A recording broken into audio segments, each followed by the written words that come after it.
오늘은 첫 번째로 청년들아 기도하라 첫 번째로 우리는 무엇을 기도해야 할 것인가, 우리는 무엇을 기도해야 할까라는 제목으로 말씀을 나누려고 합니다. 여러분들은 왜 기도하십니까? 여러분들 왜 기도하시죠? 한번 생각해 보세요. 나는 왜 기도하고 있을까? 여러분들 기도하시잖아요. 많이 기도를 하실 텐데 왜 기도하십니까? 무엇을 위해서, 무엇 때문에 하나님께 기도하고 있으신가요?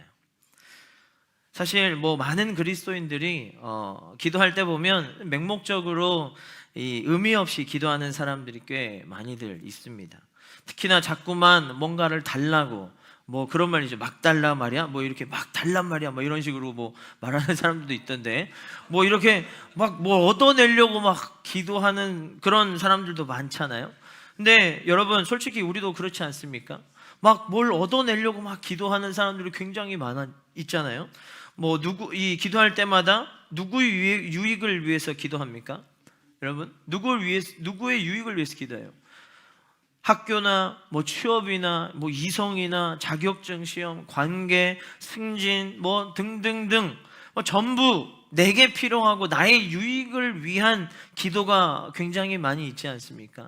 모든 기도의 그 모든 내용들을 보면 다 나의 유익만이 있는 것 같아요. 그러면서 우리는 무슨 말을 합니까? 하나님의 뜻에 맞으면 나에게도 그 기도가 응답될 수 있게 하나님 해주세요 라고 한단 말이죠.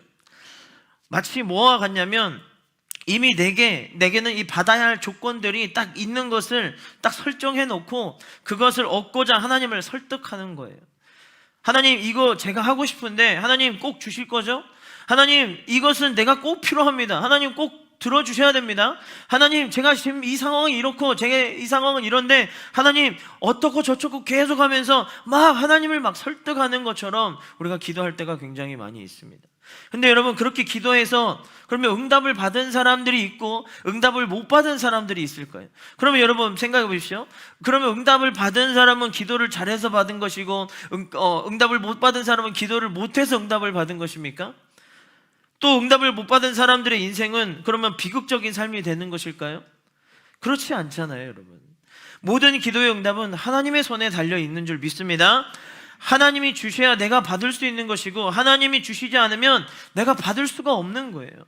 그럼에도 우리가 하는 기도가 자꾸만 내 유익적 욕구 만족을 위해서 이것으로 바뀌어서 하나님을 설득하는 도구로 언제부턴가 우리는 변질되어서 기도를 하고 있다라는 거예요. 그러다 보니까 사람들의 마음에 기도가 응답이 되면 그분은 나의 하나님이시고 기도가 응답이 되지 않으면 그분은 나의 하나님이 되지 못하는 거죠. 이런 의심의 존재로 바뀌어 있는 그 하나님의 모습을 우리가 경험하게 된다는 거예요. 만약에 여러분들이 기도가 그렇게 되어 있으면 여러분들은 지금 자신이 왜 기도를 드리고 있는지 모르는 사람들일 거예요. 기도를 통해서 도대체 뭘 얻어야 하는지도 모르고 자꾸만 맹목적인 기도만 하는 사람들이라는 것이죠. 여러분, 기도는 하나님을 설득하는 도구가 아닙니다. 여러분, 그래서 미국의 대학가에서 막 이렇게 변증하시는 클리프 네츠라는 목사님이 SNS 그런 설명하는 것을 제가 봤는데 그런 얘기를 하시더라고요. 기도는 내가 원하는 것을 얻기 위해서 배우는 기술이 아니라 하나님을 알아가고 그분과 더욱 친밀해지기 위한 인간의 절실한 노력이다라고 이야기를 하더라고요. 즉 우리는 기도로 하나님을 알아가야 하는 노력을 해야 하는 것이고 하나님과 내가 어떻게 연결될 수 있는 기도로 깨달아야 하는 거예요. 그래서 기도라는 것은 그 목적과 방향이 나의 유익인가 또는 하나님을 유익되게 하시는가, 이것이 하나님을 유익되게 하는 것인가가 중요한 겁니다. 그렇기 때문에 우리는 기도할 때마다 항상 내가 왜 기도하고 있고 무엇을 위해서 기도하고 있고 누구를 위해서 기도하고 있는지를 생각하셔야 되는 거예요. 그런 의미에서 오늘 이 마태복음 6장의 주기도의 말씀을 가지고 우리는 이제 하나님을 설득하려는 기도하지 말고 이제 우리가 무엇을 기도해야 하는지를 우리가 다시 한번 돌아봤으면 좋겠습니다. 생각해 봤으면 좋겠어요. 저의 말씀의 내용이 부족할 수도 있겠지만 하지만 조금이나마 여러분들이 하나님을 알아가는데 기도의 길이 열리고 기도해야 할 이유를 깨닫는 시간이 될 수 있기를 주의 이름으로 축복합니다. 그럼 우리는 무엇을 위해서 기도해야 하는가? 첫 번째, 영적인 깨어남을 위해서 기도해야 하는 거예요. 영적인 깨어남을 위해서 기도하라. 본문 9절과 10절 말씀을 한번 보십시오. 그러므로 너희는 이렇게 기도하라. 하늘에 계신 우리 아버지여, 이름이 거룩히 여김을 받으시오며 나라가 임하시오며 뜻이 하늘에서 이루어진 것 같이 땅에서도 이루어지이다. 여러분, 이 주기도문의 첫 번째 부분은 하나님과 관련된 기도입니다. 그래서 거룩, 하나님의 나라, 뜻, 이런 것들을 말씀하시거든요. 그런데 여기 예수님께서 이 기도를 첫 번째로 말씀하시는 이유를 우리가 잘 보셔야 합니다.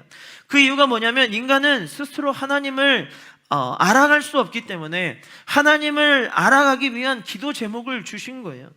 뭐냐면 어떻게 하나님의 거룩을 닮아갈 수 있는지, 하나님의 나라는 어떤 것인지, 또 하나님의 뜻이 무엇인지를 알아갈 수 있도록 이러한 기도 제목을 우리에게 주신 겁니다. 그리고 내가 그 기도를 함으로써 하나님을 알아가고 내 뜻을 하나님의 뜻에 일치시키며 나가는 것이죠. 그때 하나님께서 우리에게 영적인 깨어남을 일어날 수 있도록 만들어 주시는 겁니다. 이처럼 영적으로 여러분 깨어난다라는 것은 내가 뭔가를 많이 해서 깨어나는 게 아니에요. 내가 어떤 특별한 것을 해야 하는 것이 아니라는 거예요. 그저 하나님의 것을 쫓아서 살아가는 것이라면 저는 개인적으로 그것이 영적으로 깨어날 수 있는 비결이라고 생각을 합니다. 그래서 하나님이 말씀하신 것, 하나님이 원하시는 것, 하나님이 간절히 바라는 것을 우리가 삶으로 옮기는 것이죠. 그런데 우리는 그렇게 하고 있지 않잖아요. 하나님이 원하시는 것을 여러분 기도하십니까? 하나님이 원하시는 거룩한 삶을 살아가고 계십니까? 하나님이 바라시는 것을 내 삶 속에서 내가 하고 있느냐는 거예요. 그것을 생각해 보면 우리는 거의 대부분 그렇게 하지 않아요. 다 대부분이 나의 위주로 내가 원하는 것을 바라고 원하고 기도하지, 하나님이 원하시는 삶에 대해서는 우리는 전혀 아무것도 말하지 않습니다. 그저 하나님, 이것이 이루어져야 하나님의 뜻이라고 생각을 하는 거죠. 대부분의 믿는 사람들이 하나님을 내 주인으로 모신다고 말을 해요. 하지만 정작 그들의 삶의 전부는 하나님을 알아가는 데 기준이 되어 있지 않고 세상을 알아가는 것에만 기준이 맞춰져 있다는 거예요. 세상 사람들이 원하는 것이 뭔지, 세상이 어떤 삶을 살기를 원하는 것인지, 내가 세상에서 뭘 얻어서 살아야지 좋은 삶을 원하는지, 모든 사람들이 거기에 집중되어 있다 보니까 하나님을 알아갈 수 있는 시간이 우리는 너무나도 부족한 거예요. 그러나 내 뜻을 어떻게 하나님의 뜻과 일치시킬 수 있겠습니까? 여러분, 그것은 굉장히 불가능할 수밖에 없는 거예요. 내 뜻을 그렇게 살지 않는데 내 뜻을 어떻게 하나님의 뜻과 일치시킬 수 있겠어요? 할 수가 없는 거죠. 여러분, 예수님이 잡혀가시던 날 밤에 겟세마네 동산에서 기도하러 올라가셨어요. 그때 제자들을 데리고 올라가셨죠. 예수님께서 제자들에게 그런 말씀하셨어요. 내 마음이 심히 고민하여 죽게 되었으니 너희는 여기서 머물러 깨어있으라 라고 얘기를 하셨어요. 여기서 깨어있으라 라는 이 말이 원문에는 이렇게 설명이 되어 있습니다. 심적인 태만에 빠지지 말고 주의를 지켜보며 각성해 있는 상태가 깨어있는 상태라고 원문의 그 단어에서 그렇게 설명이 되어 있어요. 그러니까 영어에서도 이렇게 되어 있어요. Keep watch with me 라고 되어 있어요. 계속해서 나를 보면서 너희는 나와 같은 상태에 머물러 있어라 라고 설명이 되어 있어요. 예수님은 앞으로 자신이 뭘 해야 하는지를 아시기 때문에, 알고 있었기 때문에 더욱 하나님의 뜻에 자신의 뜻을 맞춰서 일치시키도록 기도할 수밖에 없었거든요. 이런 자신을 보면서 제자들도 같이 이 일에 동참해 주기를 원하셨던 거예요. 너희도 내가 기도하는 것을 보면서 깨어있도록 같이 기도해라. 너희가 하나님의 뜻이 무엇인지 같이 나와 함께 깨어있어서 기도함으로써 그 뜻을 알았으면 좋겠다. 함께 같이 기도하자. 예수님께서 이렇게 말씀하신 거예요. 왜냐? 이미 예수님은 제자들이 기도를 어떻게 해야 합니까? 라고 물어봤어요. 다 알려줬어요. 그 상태, 겟세마네에 올라가기 이미 전에 예수님께서 너희가 어떻게 기도해야 될지를 하나님이 다 알려주셨기 때문에 그들은 이미 기도하는 방법을 알고 있었단 말이에요. 다 알려주셨어요. 그런데 제자들이 어떻게 했습니까? 피곤해서 잠들어 버렸어요.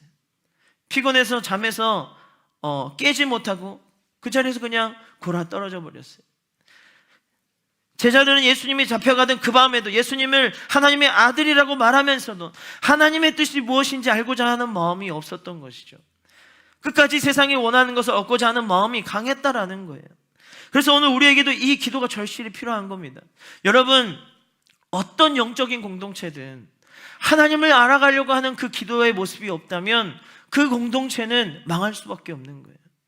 여러분, 끊임없이 우리가 자신을 하나님 나라에 위해서 동참할 수 있도록 그 자신과 모든 공동체가 하나님의 나라에 자신을 동참시킬 수 있도록 하나님을 먼저 알아갈 수 있는 기도가 그 공동체에 있어야 그 공동체가 살아날 수 있는 거예요. 가정에서든지 학교에서든지 직장에서든지 내가 살아가는 교회에서든지 뭐 어떤 곳에 머물러 있든지 여러분, 그 공동체 안에서 하나님을 알아보자 하는 기도가 있어야 그 공동체에서 살아날 수가 있는 거예요. 그 공동체가 살아나는 것이죠. 수련회나 어떤 집회에 가서 분위기에 휩쓸려서 그때만 반짝 하나님을 알아가고 싶은 기도를 하는 그런 모습들이 아니라 늘 우리의 삶에 먼저 하나님을 알아가는 이 기도가 우선순위 되어 있어야 돼요. 이 기도는 우리의 삶에 습관처럼 되어 있어야 하는 것입니다. 영적으로 깨어있어야 할 사람들이 이런 기도가 우리 안에 없는데 여러분 어떻게 신앙생활을 하실 겁니까? 나중에 하나님 앞에 갔을 때 여러분들이 하나님이 우리에게 물어봅니다. 너 저 땅에서 뭐 기도하다가 왔냐라고 물어보면 뭐라고 대답하시겠어요? 하나님, 제가 원하는 거 기도하다 왔는데요 라고 말하실 거예요? 여러분, 하나님이 얼마나 그 모습을 보고 답답해 하시겠습니까?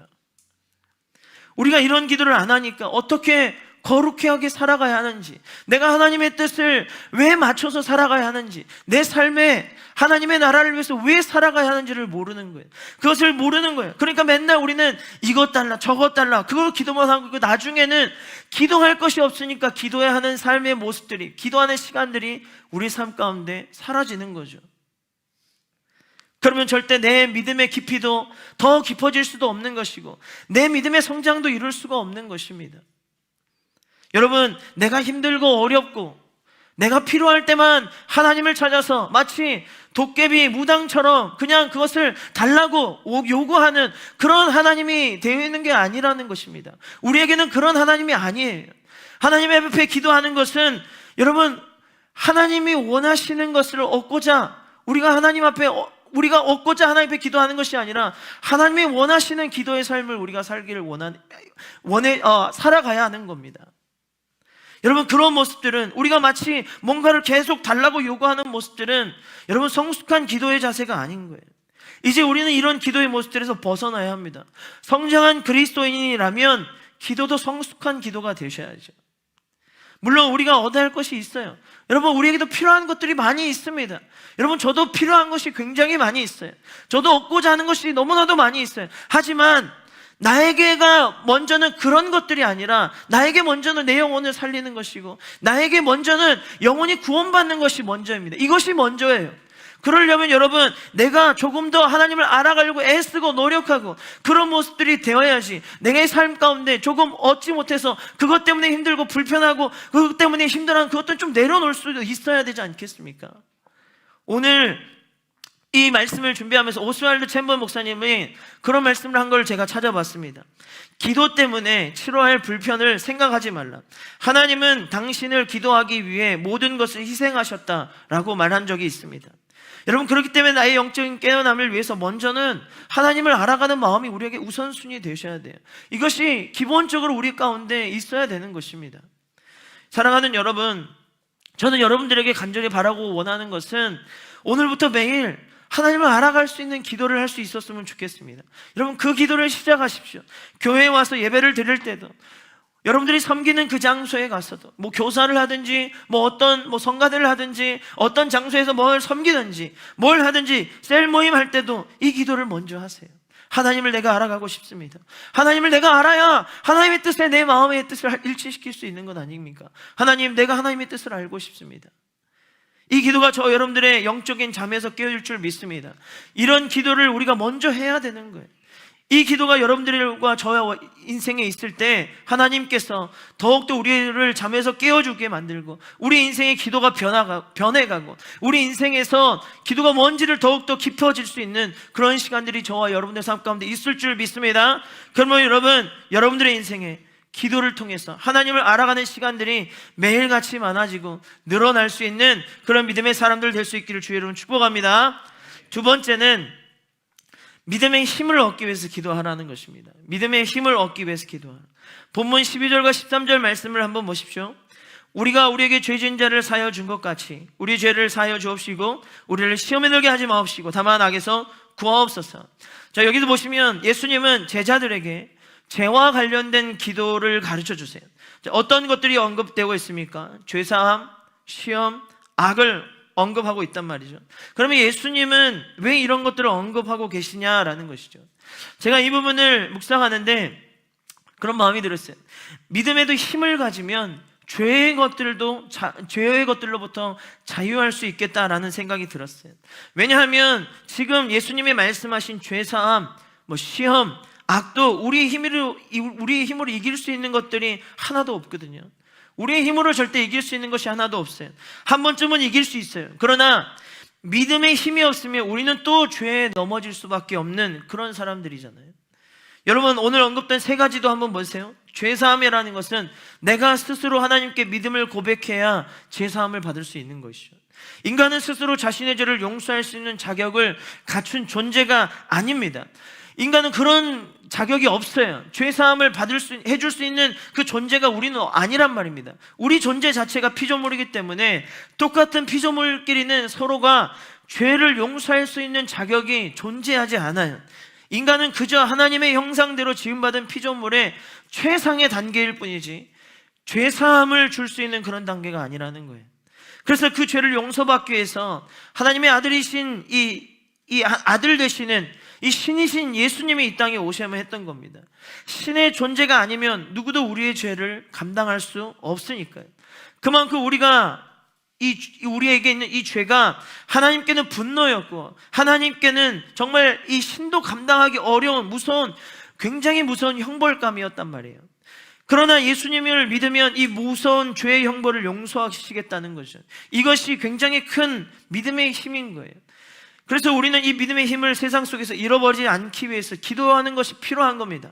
또 시험이라는 것은 외부적인 요인보다 내부적인 이 유혹의 문제를 다루는 것이 제일 힘들거든요. 지난번에도 제가 말씀을 드렸지만 이 내적인 이 내부적인 적을 다스리지 못하면 무너지는 것은 한순간이에요. 시험을 이기는 문제도 내적인 흔들림을 어떻게 막느냐, 내 안에 있는 이 흔들림을 어떻게 막느냐가 제일 중요한 겁니다. 여러분, 믿음이 있다고 사탄이 공격을 안 하겠습니까? 여러분, 믿음이 있는 사람들에게 제일 많이 유혹하고 제일 많이 내적 흔들림을 주는 것이 사탄입니다. 믿음이 강하기 때문에 더 많이 시험하는 거죠. 술, 담배 하는 거, 음란, 주식, 게임, 동성애에 빠지는 거, 예배를 빠지고 안 나오는 것 등 타협할 수 있는 수많은 유혹들을 우리에게 제시해요. 이 많은 것들을 우리에게 계속적으로 주입을 합니다. 너 그거 안 해도 돼. 너 그거 안 빠져도 돼. 너 그거 한번 해봐. 계속적으로 우리에게 그것을 요구합니다. 그때 무엇으로 이런 시험들을 여러분 이겨낼 수 있겠습니까? 믿음으로 이겨내야죠. 믿음의 사람들이니까 믿음으로 이겨내야죠. 그런데 믿음의 힘이 없으면 이런 유혹들이 찾아올 때 너무 쉽게 타협되고 너무 쉽게 무너질 수밖에 없는 거죠. 또 악이라는 건 어떻습니까? 우리가 살아가는 세상만 봐도 악이 너무 많잖아요. 어떻게 이런 악한 짓을 할 수 있을까라고 생각할 정도로 악이 너무 세상에 많이 존재합니다. 너무 쉽게 사람을 죽이고 너무 쉽게 사람들을 속이고 보이스피싱 같은 것을 남의 것을 사기치고 여성이든 아이든 성적으로 강간하고 자신의 마음대로 법을 주무르고 요즘 청소년들은 어른들이 저지른 악을 보고 똑같이 따라하죠. 똑같이 학교에서 폭력을 휘두르고 그러면서 마음의 양심의 가책도 못 느끼는 그런 사람들이 얼마나 많이 있습니까? 그런 악한 사람들이 되지 않도록 내 마음에 감정적으로 찾아오는 이 악함을 우리가 제거할 수 있어야죠. 그런데 이 악함을 제거할 수 있는 것은 인간의 노력으로 할 수가 없는 것입니다. 할 수 있는 것은 딱 하나밖에 없어요. 믿음밖에 없어요. 믿음이 여러분 이것을 이겨낼 수 있는 것입니다. 여러분, 믿음을 가진 사람들이 이런 악한 마음을 가지고 세상에 나아가서 살 수 있겠습니까? 믿음을 가진 사람들이 악한 마음을 가지고 세상에 나아가서 그렇게 살아갈 수 있어요? 진짜 예수님을 믿는 사람들은 이런 마음보다 더 사랑하고 더 베풀고 더 선한 영향력을 끼치려고 노력하지, 누군가를 죽이고 빼앗고 자기 마음대로 살려고 하는 사람들은 없단 말이에요. 그런데 우리가 이런 믿음을 가지고 신앙생활 하려면 믿음의 힘이 필요하다는 거예요. 우리에게도 믿음의 힘이 필요하다는 거예요. 이 힘이 없으니까 죄의 문제들이 찾아올 때 자꾸 연약해지는 거죠. 이 힘을 길러야 되는 거예요. 여러분, 이 믿음의 힘을 기르는데 얼마나 오랜 시간이 걸리는 줄 아십니까? 여러분, 운동선수들이 실력을 쌓는데 얼마나 오랜 시간이 걸리겠어요? 그냥 막 처음 조금 하고 나서 힘이 길러집니까? 그들의 실력이 막 쌓아집니까? 아닙니다. 수많은 시간들과 노력들과 그것을 통해서 이 사람이 정말 이 운동에 대해서 최고가 되기 위해서 얼마나 많은 노력들을 합니까? 어떤 분야든 이 최고가 되려면 체력과 힘이 없으면 그것을 할 수가 없는 거예요. 자기 실력을 뽑아낼 수가 없단 말이에요. 끌어올릴 수가 없단 말이에요. 또 헬스로 몸을 만드는 사람들도 일주일 운동 딱 했다고 막 몸에 막 근육이 생기고 뭐 몸짱이 됩니까? 그렇지 않잖아요. 몇 달, 몇 년 그렇게 막 계속해야, 꾸준하게 해야 몸에 근육도 붙는 것이고 힘도 붙는 것이고 체력도 붙는 거잖아요. 여러분, 제가 저희 아이들이 하체가 너무 약해요. 저도 하체가 약하기 때문에 어릴 때부터 막 자꾸 넘어졌는데, 저희 아이들이 하체가 약해고 자꾸 넘어지더라고. 뭐 어린아이에서 그럴 수 있는데 점점 이제 좀 자라면 힘이 있어서 이제 그러지 말아야 되는데, 이제 큰아들이나 둘째들이나 자꾸 막 넘어지는 거예요. 그래서 제가 어느 날 이제 결단하고 아이들을 데리고 체력 단련을 시키기 시작했어요. 굉장히 이제 열심히 시켰습니다. 막 이제 제가 이제 군에서 이제 배운 대로, 조교의 그런 이제 이 마음을 가지고 이제 배운 대로 막 이제 유격체조 같은 거 막 이제 가르쳐 줬단 말이에요. 그러면서 막 이제 유격체조를 시키고 막 이렇게 막 시켰어요. 근데 처음에는 애들이 막 부들부들 막 떠는 거예요. 그리고 막 운동장을 막 10바퀴 막 20바퀴 막 계속 돌렸어요. 그러니까 얘네들이 처음에는 막 애들 막 토할 것 같처럼 막 하는 거예요. 그러다가 이제 얘네들이 이제 다리에 근육이 생긴 거예요. 근육이 생겼어요. 그래서 이제 달리기를 하는데 이제 열심히 막 뜁니다. 그래서 이제 막 10바퀴를 돌았어요. 그럼 예전 같으면 10바퀴 돌면 아빠 못 뛰겠어 하면서 막 울었거든요. 이제는 큰아들이 막 열심히 뛰어요. 그래서 그런 거예요. 아빠 5바퀴 더 돌게요. 그러면서 막 뛰어가는 거예요. 그래서 얘네들이 다리 힘이 생기니까 막 그렇게 이제 하는 거죠. 그리고 요즘엔 제가 이제 조금 아파서 이제 입원을 했다 나왔잖아요. 병원에서 이제 살을 좀 빼라 그래가지고 집에서 이제 좀 살 빼는 것을 막 하고 뭐 팔굽혀펴기도 하고 막 합니다. 근데 이제 옆에서 아이들이 같이 팔굽혀펴기를 막 해요. 막 합니다. 그러면서 이제 한 며칠 했어요. 며칠 이제 했는데 이제 큰아들과 둘째 아들과 막내가 아빠 여기 알통 생겼다고 막 알통 생겼잖아 막 보여주는 거예요. 뭐 하나도 안 생겼어요. 하나도 안 생겼지만 자기네들이 이제 체력이 생겼다라는 거죠. 여러분, 이런 것들은 이렇게 아이들이 힘이 생기니까 달라지는 거죠. 여러분, 믿음도 이와 마찬가지인 거예요. 내게 믿음의 힘이 있어야 싸워볼 것이고 믿음의 근육이 있어야 죄를 밀어낼 수도 있는 것이 아니겠습니까? 그런데 내가 믿음의 힘을 기르지 않는데 어떻게 그 죄들을 내게서 떨어뜨려 놓을 수가 있냐는 거예요. 그래서 우리는 이 믿음의 힘을 기르기 위해서라도 여러분 기도가 필요한 겁니다. 믿음의 힘을 기를 수 있는 방법은 오직 기도밖에 없는 거예요. 문제는 이것을 1시간 기도한다고 쌓아지는 것이 아니라는 거예요. 1시간 딱 기도했다고 30분 1시간 기도했다고 쌓아지는 것이 아니라는 거예요. 매일같이 우리가 꾸준하게 기도하는 훈련을 해야 믿음의 힘도 근육도 붙을 수가 있는 거예요. 그런데 매일같이 기도를 꾸준하게 하는 사람들이 몇 명이나 있냐는 거죠. 몇 명이나. 기도하지 않고 믿음의 힘이 없는 사람들은 세상에 나아가서도 믿음이 없는 사람들처럼 똑같이 살 수밖에 없어요.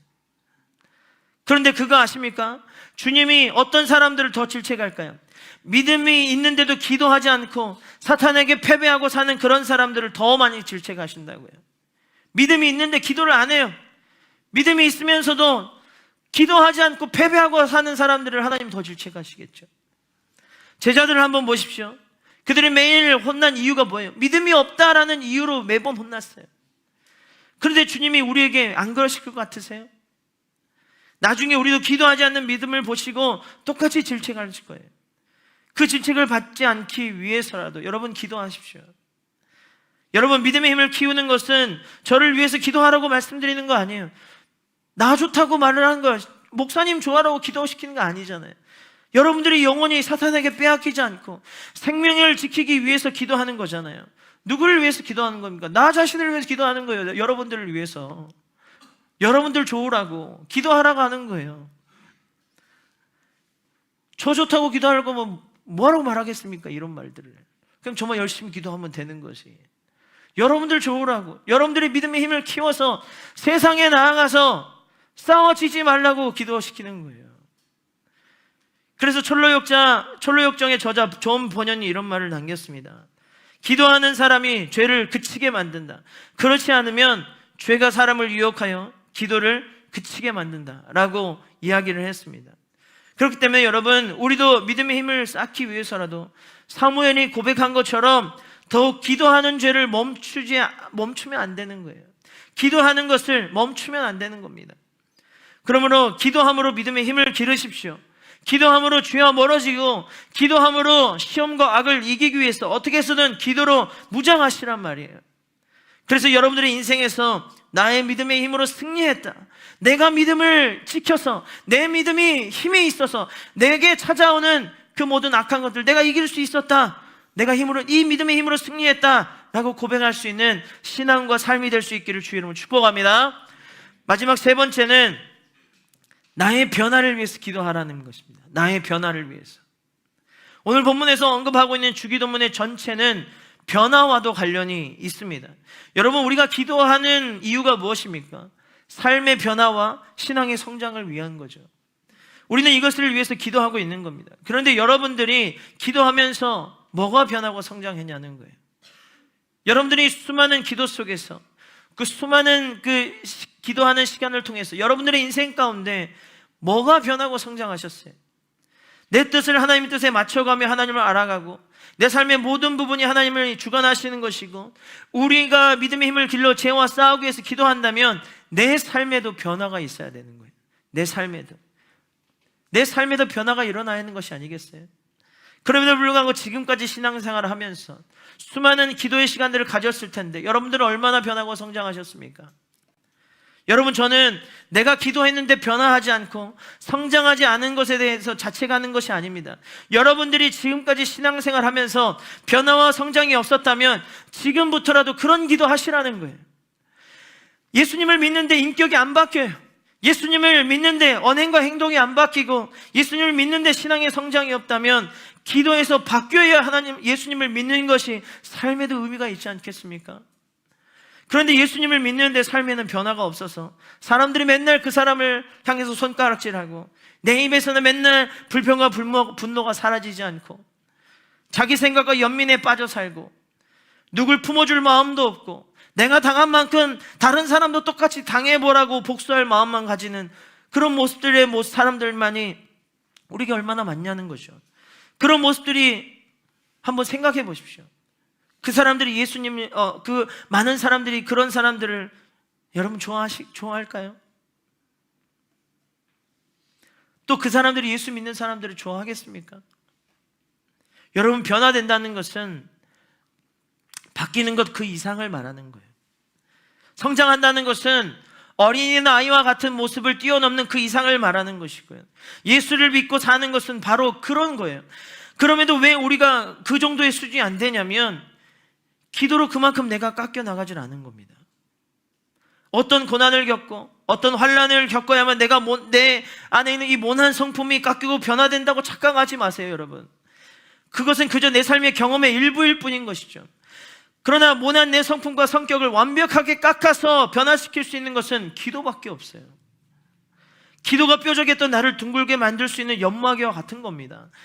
기도하면서 나의 성품을 깎고, 기도하면서 나의 성격을 깎아서 둥글게 만들어가는 시간들이 필요하고, 그 시간들을 통해서 우리는 아름다운 보석처럼 변화가 이루어지는 거예요. 그래서 변화되는 것이 간단하지 않고 어렵기 때문에 더 기도하는 시간들이 우리에게 필요한 것입니다. 솔직하게 말해서 이 중에 기적을 경험해본 사람들이 있냐고 물어보면 아마 많이 있을 거예요. 기적을 경험해본 사람들 손들어 하면 꽤 많이 있을 겁니다. 그런데 내가 변화됐냐고, 내가 변화됐다라고, 내가 변화된 사람이 있냐고 손들어 보라고 하면 아마 그렇게 많지 않을 거예요. 사회적 직급이 올라가면서 신앙생활 하면 뭐 합니까? 맨날 좋은 옷 입고 좋은 차 타고 다니면서 신앙생활 하면 뭐예요? 나이 많이 먹고 신앙생활하면 못하냐고요. 사람이 안 바뀌는데, 신앙의 성장에 변화가 없는데 그것들이 뭔 필요가 있냐는 거예요. 그런 사람들은 평생 신앙생활 해도 바뀐 것도 별로 없이 그렇게 살아가는 거예요. 그것이 좋은 신앙의 모습입니까? 겉으로는 좋아 보일지 모르죠. 그러나 그 사람에게 다 속고 있는 거예요. 그러면 그 모습이 마귀와 다를 것이 뭐냐는 거죠. 하지만 사람을 진짜 변하게 만드는 것은 기도밖에 없어요. 사람을 성장하게 만드는 것도 기도밖에 없다니까요. 그럼에도 불구하고 여러분들은 기도하지 않고 내가 변했다라고 확신할 수 있냐는 것입니다. 여러분, 많은 사람들이 기도하면서 어떤 능력을 받고 싶어 하거든요. 어떤 예를 들어서 방언이라든가 치유라든가 일을 잘하게 하는 지혜라든가 관계를 잘하게 한다든가 이런 능력을 받고 싶어 하는 사람들이 굉장히 많더라고요. 그러나 여러분, 그 능력을 받기 전에 내가 먼저 변화될 수 있기 위해서 기도하시라는 거예요. 내가 예수 믿고 변화된 것도 없는데 능력만 받으면 뭐합니까? 겉으로는 금그릇 은그릇인데 속은 냄새나고 더럽고 악취가 풍기고 있는데 좋은 것을 담아봤자 무슨 필요가 있냐는 거예요. 속이 깨끗해야, 속이 깨끗하게 변화되어 있어야 어떤 그릇이든 사용할 수 있는 것 아니겠습니까? 사도 바울이 우리에게 이런 말을 합니다. 디모데후서 2장 20절과 21절 말씀입니다. 한번 읽어보겠습니다. 시작. 큰 집에는 금그릇과 은그릇뿐만 아니라 나무 그릇과 질그릇도 있어 귀하게 쓰는 것도 있고 천하게 쓰는 것도 있나니 그러므로 누구든지 이런 것에서 자기를 깨끗하게 하면 귀히 쓰는 그릇이 되어 거룩하고 주인의 쓰심에 합당하며 모든 선한 일에 준비함이 됨이라. 아멘. 우리가 주님의 능력을 받고 쓰임받고자 한다면 내가 기도함으로 진짜 변화되고 성장하고 성숙해야 쓰임받는 것도 의미가 있는 거잖아요. 능력이 없는데 교만하고 욕심 많고 사람들이 저 사람 왜 그러냐 하면서 손가락질 한다고 생각해 보세요. 그 능력이 쓸모가 있겠습니까? 아무짝에도 쓸모없는 거예요. 그런데 자신의 변화는 생각하지 않고 자신의 영적인 성장에는 아무런 관심이 없고 그냥 능력만 달라고 기도하는 거죠. 왜 그렇겠습니까? 그런 능력 받았다고 자랑하고 싶어서, 자신의 의만 드러내고 싶어서 그런 것들만 요구하는 거예요. 이것이 얼마나 신앙의 역설이고 바리새인적 사고방식입니까? 그러나 내가 진짜 변화되면 그런 능력이 없어도 내 주변 사람들에게 충분히 인정받을 수 있어요. 내가 기도해서 변하면 충분히 하나님께 인정받을 수 있단 말이에요. 그럼에도 왜 우리는 이런 것들을 모르고 진정으로 나를 변화시켜달라고 기도하지 않냐는 거예요. 여러분, 제가 변화되고 싶어서 정말 많이 기도하거든요. 여러분, 제가 진짜 정말 제가 여러분들 몇 번 얘기했지만 저같이 정말 나쁜 사람도 없었어요. 그래서 제가 진짜 많이 변화하고 싶어서 정말 많이 기도하거든요. 내 가족과 주변 사람들께 겉과 속이 달라지지 않는 정말 그런 진짜 예수 믿는 사람처럼 보여주고 싶어서 정말 기도 많이 하거든요. 그런데 제 안에 이 여전히 악한 것이 많아 쉽게 변화가 되지 않는 거예요. 여전히 내 안에 정말 이 죄가 너무나도 많이 있어서 이게 쉽게 변화되지가 않아요. 어떨 때는 설교하고 집에 가서 애들한테 화를 낼 때도 있고, 어떨 때는 아내한테 화내고, 운전하고 집에 가다가 옆에 사람 이상하게 운전하면 막 짜증낼 때도 많고, 또 어떤 사람이 저의 성격을 보면 얼마나 나를 세워가지고 그 사람을 막 속으로 불을 끌면서 온가지 생각을 다 합니다. 그럴 때마다 이래서는 안 되겠다. 내가 이래서는 안 되겠다. 도대체 나는 뭐가 변했나? 이래서 누구를 사랑할 것이며 어떻게 내가 목회자로 살 것인가? 라는 생각이 너무 많이 들었어요. 언젠가인가 한번 큰아들이 혼낸 적이 있었어요. 아들을 혼낸 적이 있었습니다. 그때 큰아들이 저에게 했던 말이 아직도 잊혀지지가 않아요. 제가 잘못을 했으니까 이제 혼을 냈겠지만 제가 아이들에게 그랬어요. 이제 심하게 혼을 냈습니다. 그랬더니 큰아들이 아빠는 목사고 나는 아들인데 왜 나한테 혼을 내는 거야? 이러는 거예요. 그 말을 듣고 제가 얼마나 변해야 되겠다 많이 깨달았습니다. 아빠는 목사고 나는 아들인데 나는 왜 나에게 화를 내느냐는 거죠. 다른 것보다 내가 진짜 변화되지 못했기 때문에 그런 말을 듣지 않겠습니까? 내가 누구를 변화시키겠냐? 이래가지고 누구를 변화시킬 수 있겠냐? 라는 생각이 막 드는 거예요. 내가 먼저 변화되어야겠다. 제가 그런 마음대로 계속 기도하고 있어요. 내가 먼저 변해야 누군가를 변화시킬 수 있는 것이고 누군가에게도 영향을 끼칠 수가 있는 것이죠. 내가 변하지 않고 이렇게 있는데 어떻게 그럴 수 있겠냐는 거죠. 여러분, 오늘 이 주기도문을 읊으면서 한번 잘 생각해 보세요. 주님을 내 삶의 주인으로 모시고 살고 있고 진짜 주님의 제자로서 인생을 살기로 결단했고 주님을 닮아가기로 변화된 삶을 다짐하고 있는가? 여러분들 스스로 한번 돌아보십시오. 아니면 전혀 변화된 것 없이 겉으로는 하나님을 믿는다고 고백하고 주여 주여 외치지만 여전히 세상의 죄를 내 마음에 묻히고 사는 삶이 아닌지, 또 주님을 믿는다고 말하면서 여전히 성숙된 그리스도인 모습이 되지 못하고 그렇게 살아가고 있지는 않은지 말입니다. 따라서 오늘 이 시간 이후에 함께 기도하실 때 여러분, 하나님 이제는 제가 기도함으로 변화되겠습니다. 하나님, 제가 이제는 기도함으로 정말 하나님 앞에 성숙해지겠습니다. 제 마음을 바꿔주시옵소서. 제가 변화되지 못했던 마음들을 하나님 변화시켜 주시옵소서. 이제는 제발 하나님 이런 사람으로, 이런 모습으로 살지 않겠습니다. 변화된 사람으로 살겠습니다. 진짜 주님의 사람으로 살고 싶습니다 라는 이 고백이 여러분들이 있기를 소망합니다. 그런 마음으로 기도하시기를 바랍니다. 그래서 그런 고백이 앞으로 많아져서 여러분들의 삶이 기도로 변화되고 있음을 경험해 볼 수 있기를 주의 이름으로 축복해요. 변화되는 것이 여러분들에게 있어야 여러분들도 인생의 간증이 될 수 있지 않겠습니까? 여러분들이 그 인생이 될 수 있기를 주의 이름으로 축복합니다.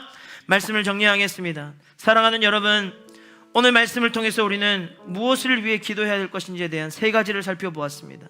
첫째는 영적인 깨어남을 위해서 기도하라. 둘째는 믿음의 힘을 얻기 위해서 기도하라. 세 번째는 나의 변화를 위해서 기도하라였어요. 오늘 이 말씀을 준비하면서 개인적으로 이런 생각이 들었습니다. 왜 예수님은 제자들에게 기도하는 방법을 알려주셨을까? 굳이 알려주지 않아도 되는데, 물어봤을 때 주님 기도를 어떻게 합니까? 라고 물어봤을 때 예수님이 그냥 굳이 자세하게 알려주지 않아도 되는데 왜 이렇게 자세하게 알려주셨을까 하는 생각을 해봤습니다. 근데 제가 내린 결론은 그거였어요. 기도에 중독이 되어 하나님을 경험하는 삶을 맛보게 하는 것, 주님께서 우리에게 요구하시는 것이 그런 것이 아닐까라는 생각을 해봤습니다. 앞으로 제자들이 살아갈 세상 속에서 흔들리지 않고 신앙을 지켜나갈 수 있는 방법은 기도밖에 없었거든요. 기도에 중독이 되는 것. 세상적인 여러 가지 유혹들에 중독되어서 복음을 외면하고 살아가는 것보다 차라리 기도에 중독이 되면 응답의 역사를 경험할 수 있고 하나님의 살아계심도 느낄 수 있으니까요. 그래서 예수님이 기도하는 방법을 일부러 가르쳐 주신 것이 아닌가라는 생각을 해보았습니다. 저는 오늘 우리 청년들도 세상적인 삶에 중독되어서 하나님을 가까이 하지 못하고 하나님을 바라보지 못하고 살 바에는 차라리 여러분들의 인생에 기도로 중독이 될 수 있기를 주님 축복합니다. 기도가 여러분들의 인생에 중독이 되었으면 좋겠어요. 그래서 하나님을 더 많이 경험하는 삶을 맛볼 수 있기를 주의 이름으로 축복합니다. 그것이 여러분들의 영혼을 살리는 것이고 여러분들의 생명을 얻는 길이니까요. 그것이 여러분들의 인생을 변화시킬 수 있는 것이니까요. 그러므로 오늘 이 시간 함께 기도할 때 여러분들의 인생에 그동안 놓치고 있었던 기도의 시간들이 다시 한번 회복될 수 있는 그런 사람들이 될 수 있기를 주님 축복합니다. 다시 한번 기도의 시간이 여러분의 삶 가운데 회복되어서 정말 주님을 간절히 부르짖고 주님을 만나고 주님과 함께함으로 주님이 내게 주시는 그 삶의 기적들을 경험할 수 있는 믿음의 자녀들이 될 수 있기를 간절히 소망하고 축복합니다.